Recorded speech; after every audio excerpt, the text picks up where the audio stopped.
Halo semua. Pertama-tama saya mau berterima kasih kepada teman-teman Muslim yang lagi-lagi telah memberikan komentar mengundang saya untuk masuk Islam. Karena salah satu alasan yang diberikan oleh teman-teman Muslim untuk masuk Islam adalah mukjizat matematika pada Al-Quran. Oleh sebab itu, pada video ini kita akan melihat pelajaran matematika apa yang bisa kita pelajari dari Al-Quran. Oke, kita mulai aja ya.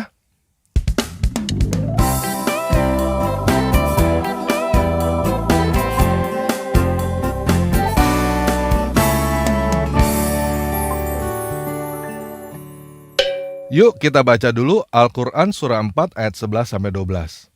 Allah mensyaratkan bagimu tentang dalam kurung pembagian pusaka untuk anak-anakmu, yaitu bagian seorang anak lelaki sama dengan bagian 2 orang anak perempuan.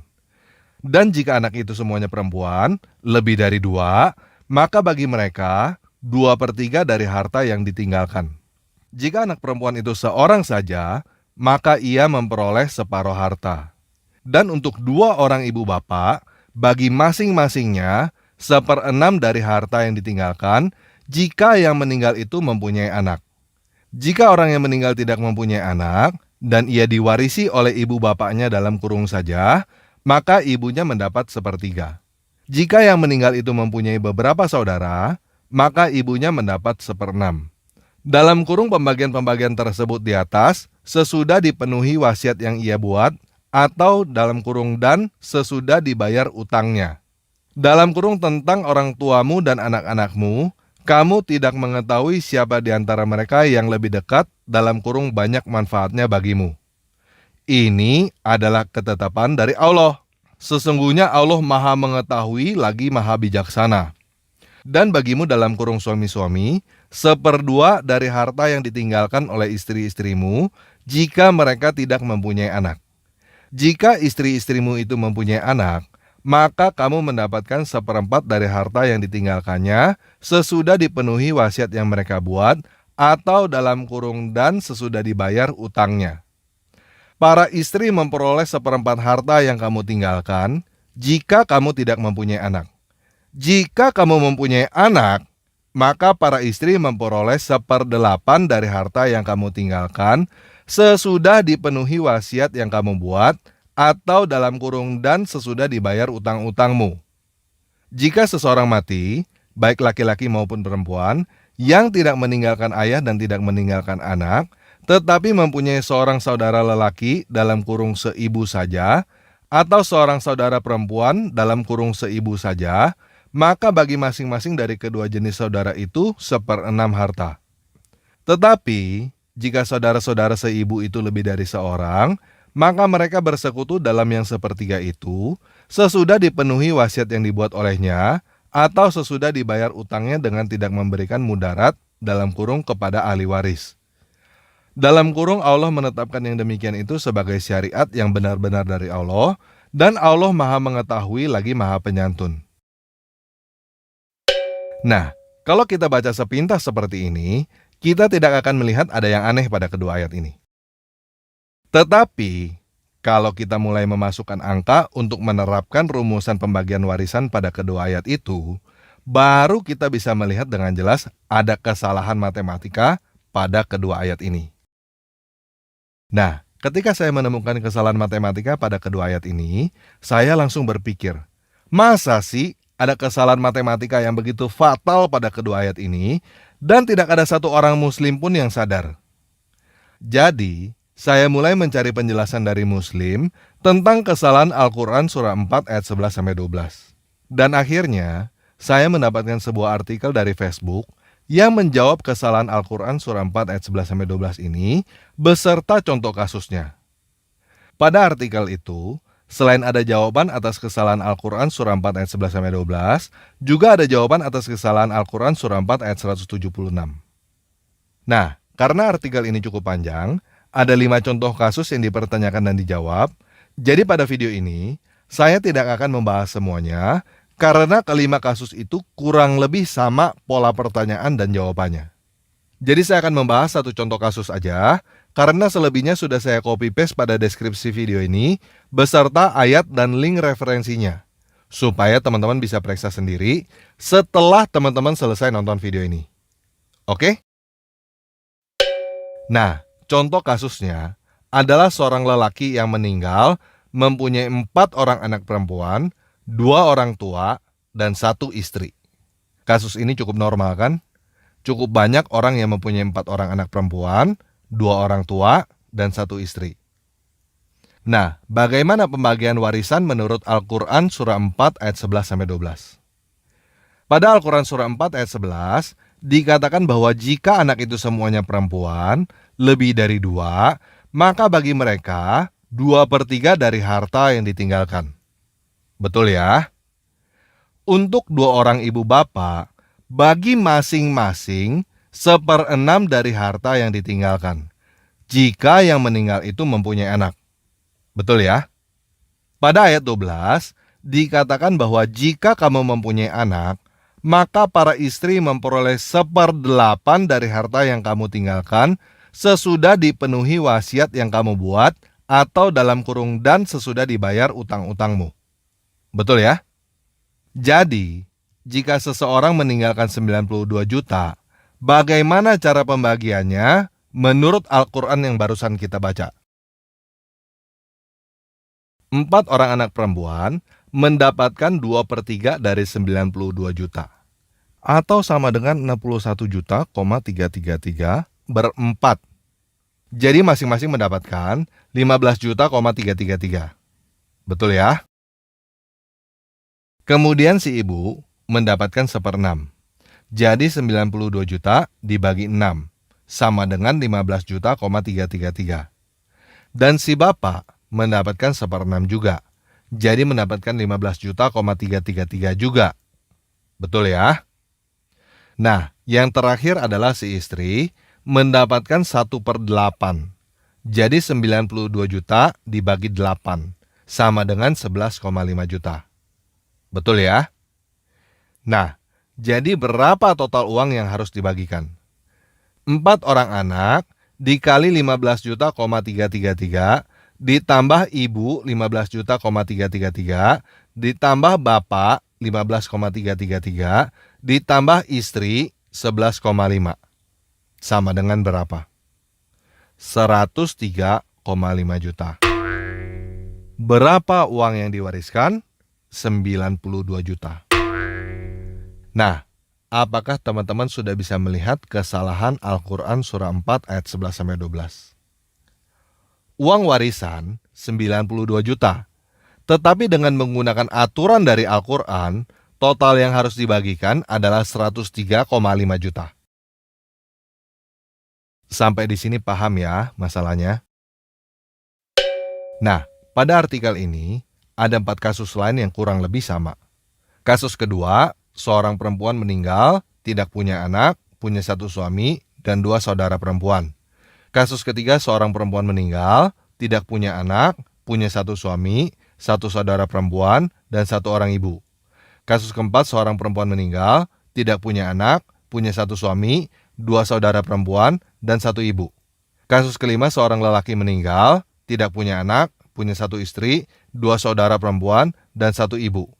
Nah, semua contoh kasus yang diberikan tidak sinkron antara uang yang diwariskan dengan uang yang harus dibagi bila mengikuti aturan yang ada di dalam Al-Quran. Paham ya? Nah, bagaimana cara Muslim menjawab kesalahan ini? Pada artikel ini, yang menjawab bernama Putra Maulana Malik Ibrahim. Seperti biasa, kata-kata pertama yang keluar adalah caci maki yang panjang bagi penanya untuk memancing emosi. Jadi bagian caci maki ini kita skip aja ya. Kita langsung ke bagian jawabannya. Menurut Putra Maulana, cara hitungnya salah. Pertama, harus disamakan dulu penyebutnya. Jadi, pada kasus pertama, semua harus dibikin per 24. Hak anak perempuan dari 2/3 menjadi 16/24. Nggak masalah ya. Hak orang tua dari 1/6 jadi 4/24. Nggak ada masalah juga ya. Hak istri dari 1/8 menjadi 3/24. Nggak ada masalah juga kan? Kemudian Putra Maulana membuang semua penyebutnya dan mendapatkan perbandingan yang baru, yaitu 16:4:3. Kemudian dia menjumlahkan semua perbandingan itu menjadi 23. Nah, sebenarnya Putra Maulana membuat sedikit kesalahan di sini karena menurut Al-Quran kedua orang tua masing-masing mendapatkan 1/6. Jadi seharusnya 16 dibanding 4 dibanding 4 dibanding 3, totalnya 27. Tapi nggak apa-apa, kita ikutin perhitungan dia, kita anggap salah satu orang tuanya sudah meninggal juga. Jadi totalnya 23. Dengan demikian, menurut Putra Maulana, satu bagian adalah 1/23 dikali 92 juta, yaitu 4 juta. 4 orang anak perempuan mendapatkan 16 bagian dikali 4 juta, jadi 64 juta. Orang tua mendapatkan 4 bagian dikali 4 juta, jadi 16 juta. Istri mendapatkan 3 bagian dikali 4 juta, jadi 12 juta. Totalnya jadi 92 juta. Dengan demikian, jadi klop dengan uang yang diwariskan, dan dia menutup jawaban dengan pertanyaan, adil bukan? Nah, Putra Maulana menggunakan metode yang sama untuk menjawab keempat contoh kasus yang lain. Yang pertama, samakan penyebut dulu. Yang kedua, hilangkan penyebut. Yang ketiga, buat perbandingan yang baru. Yang keempat, bagi warisan dengan perbandingan yang baru. Sehingga jumlahnya klop dengan uang yang diwariskan, dan diakhiri dengan pertanyaan, adil bukan? Setelah itu, dia melanjutkan jawaban dengan kata-kata caci maki yang panjang. Nah, sampai di sini, saya mau memberikan waktu beberapa detik kepada teman-teman. Apakah menurut teman-teman, jawaban Putra Maulana ini benar?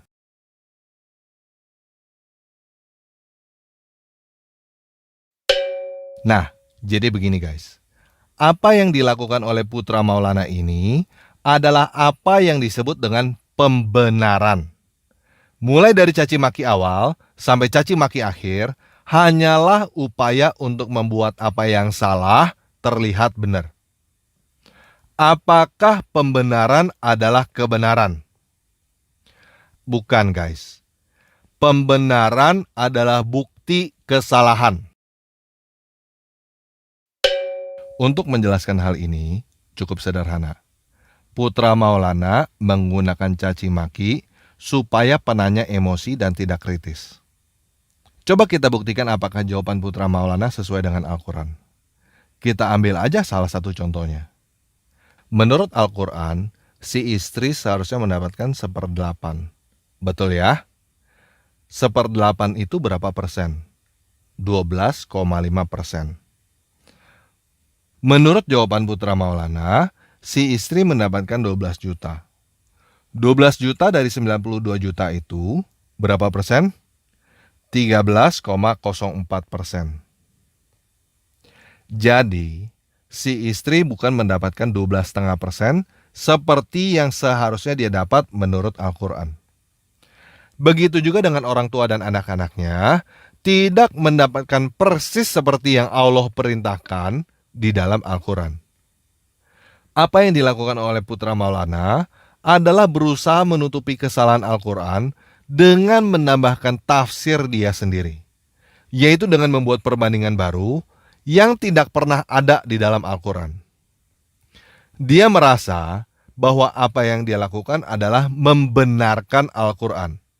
Tetapi apa yang dia lakukan sebenarnya adalah membuktikan bahwa Al-Quran salah, karena dia merevisi Al-Quran. Dengan demikian, dia membuktikan bahwa Al-Quran butuh direvisi, butuh dikoreksi, diedit, diakal-akalin oleh manusia supaya kelihatannya benar.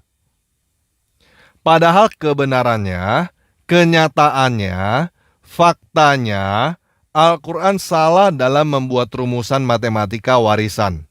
Dan Al-Quran butuh dikoreksi menjadi rumusan baru untuk menutupi kesalahannya itu. Itulah sebabnya teman-teman yang muslim dilarang untuk mencoba memahami Al-Quran tanpa tafsir. Karena tanpa tafsir, kamu akan melihat kesalahan Al-Quran. Dan itulah juga sebabnya Teman-teman yang muslim disuruh buang waktu bertahun-tahun menghafal Al-Quran di dalam bahasa Arab yang teman-teman tidak mengerti. Supaya teman-teman tidak punya waktu untuk mengerti dan mempertanyakan Al-Quran. Setelah buang waktu bertahun-tahun menghafal apa yang teman-teman tidak mengerti, teman-teman akan menjadi marah dan sulit untuk menerima kenyataan bahwa hafalan yang teman-teman bayar dengan waktu sekian lama hanyalah kumpulan kata-kata yang tidak ada gunanya.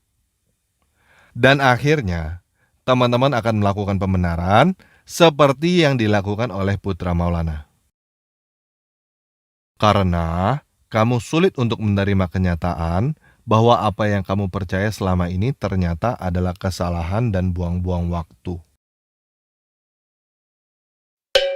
Jadi begini guys, jangan pikirkan waktu yang sudah kamu buang untuk menghafal apa yang kamu tidak mengerti. Pikirkan masa depanmu. Pikirkan sisa waktu hidupmu yang masih kamu punya.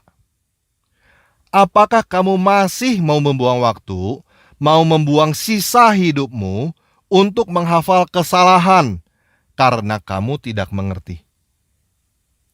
Untuk apa kamu menghafal urusan Zainab bercerai dengan Zaid lalu menikah dengan Muhammad dalam bahasa Arab? Menurut kamu, apakah kamu akan masuk surga karena kamu hafal urusan Zainab bercerai dengan Zaid lalu menikah dengan Muhammad dalam bahasa Arab?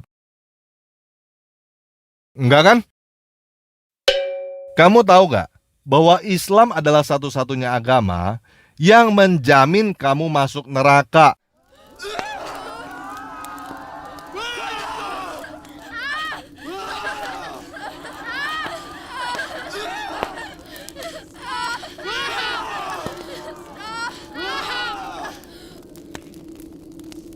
Dan mudah-mudahan kamu keluar dari neraka setelah nggak tahu kapan.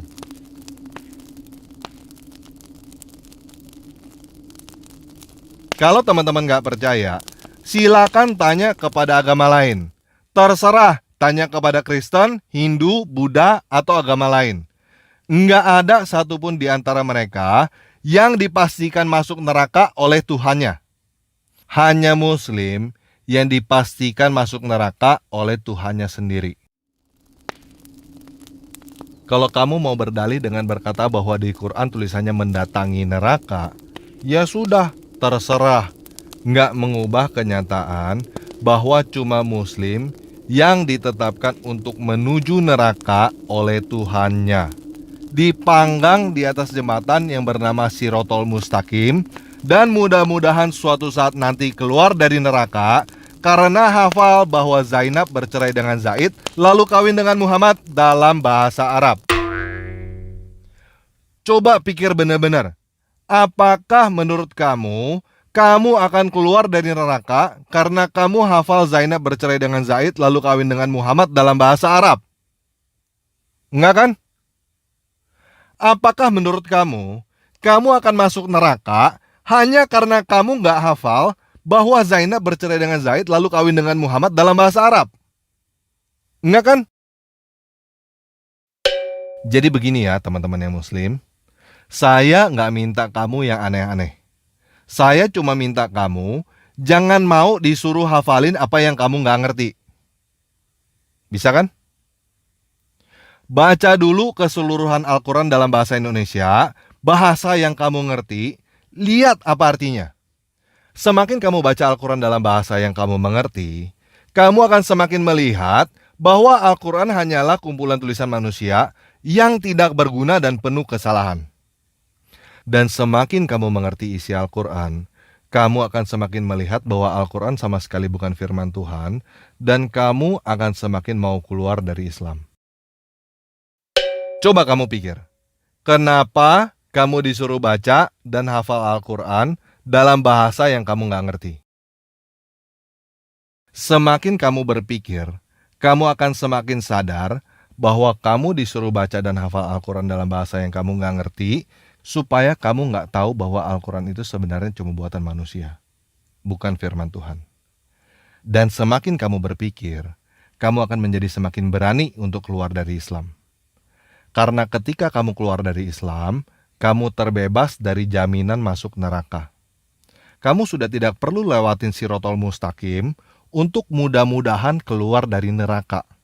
Karena Sirotol Mustaqim hanya khusus untuk umat muslim dan adanya di neraka.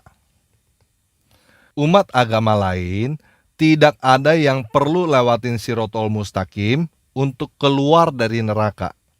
Karena Tuhannya agama lain tidak menetapkan umatnya masuk neraka.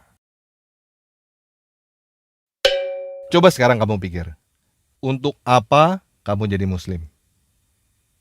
Semakin kamu pikir, semakin kamu nggak tahu kan untuk apa kamu jadi muslim? Coba kamu terus berpikir. Semakin kamu berpikir, semakin kamu nggak punya alasan untuk tetap jadi muslim, dan semakin kamu mau keluar dari Islam. Betul kan? Nah, kalau kamu mau keluar dari Islam, silakan tulis saya keluar dari Islam pada kolom komentar di bawah video ini sekarang ya. Kalau kamu sudah menulis saya keluar dari Islam pada kolom komentar di bawah video ini, maka kamu sudah terbebas dari jaminan masuk neraka dan kamu tidak mau lagi masuk ke Islam apapun yang terjadi. Oke, sekian video kali ini. Yesus Kristus penguasa kita memberkati.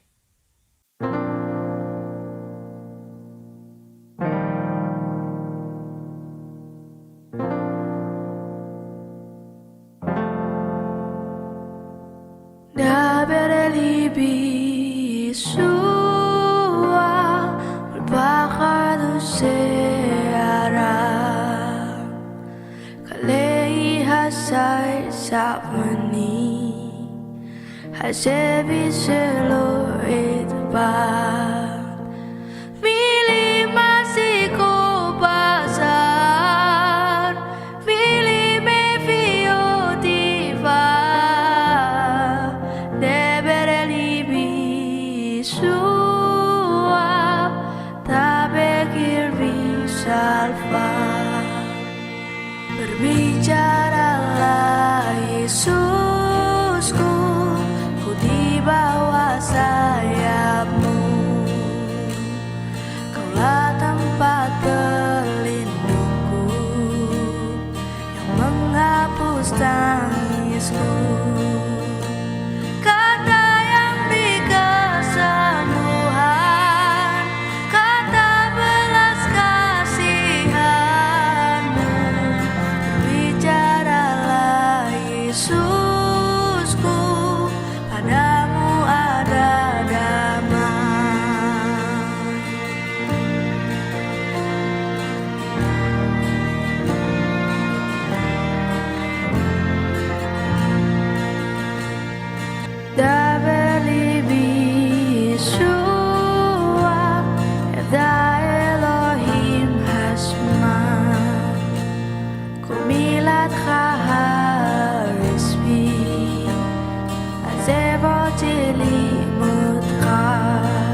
Claro